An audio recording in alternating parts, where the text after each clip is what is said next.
മദീനയിലെ പ്രവാചക പള്ളിയിൽ ഇഫ്താർ വിരുന്നു വിതരണ പെർമിറ്റുകൾക്കുള്ള അപേക്ഷകൾ ഞായറാഴ്ച മുതൽ സ്വീകരിച്ചു തുടങ്ങും. ഇഹ്സാൻ നുസുഖ് ഹ്യൂമാനിറ്റേറിയൻ ഫൗണ്ടേഷൻ എന്നിവയുമായി സഹകരിച്ചാണ് വ്യക്തികൾക്കും സൗദി സംഘടനകൾക്കും അനുമതി നൽകുക. ഫെബ്രുവരി 2ാം വാരം അവസാനത്തിലോ 3ാം വാരം ആദ്യത്തിലോ റംസാൻ ചന്ദ്രക്കല ദൃശ്യമാകുന്നത് അടിസ്ഥാനമാക്കിയാണ് വ്രതാനുഷ്ഠാന മാസം ആരംഭിക്കുക. വിശുദ്ധ റമദാൻ മാസത്തിൽ പ്രവാചക പള്ളിയിൽ ഇഫ്താർ വിരുന്ന് സംഘടിപ്പിക്കുന്നതിനുള്ള പെർമിറ്റുകൾക്കുള്ള അപേക്ഷകൾ സ്വീകരിക്കുന്നതിനുള്ള തീയതികൾ ഹറം ജനറൽ അതോറിറ്റി പ്രഖ്യാപിച്ചു. National platform for charitable work, Nusuk humanitarian foundation എന്നിവയുമായി സഹകരിച്ചാണ് വ്യക്തികൾക്കും ലാഭേച്ഛയില്ലാതെ പ്രവർത്തിക്കുന്ന സൗദി സംഘടനകൾക്കും അനുമതി നൽകുക.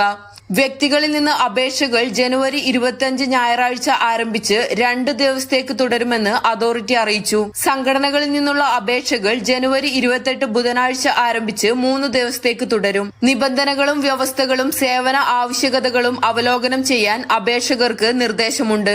കമ്പനി നിർണയിക്കുന്ന ഭക്ഷണത്തിന്റെ വില, പ്രവാചക പള്ളിയിലെ ഇഫ്താർ വിരുന്നിന്റെ സ്ഥലം, ആവശ്യമായ ഫീസുകളുടെയും രേഖകളുടെയും പേയ്മെന്റ് പൂർത്തിയാക്കൽ എന്നിവ നിർദ്ദിഷ്ട ലിങ്ക് വഴി പൂർത്തിയാക്കാൻ അധികൃതർ ആവശ്യപ്പെട്ടിട്ടുണ്ട്. Mathrubhumi news, Medina.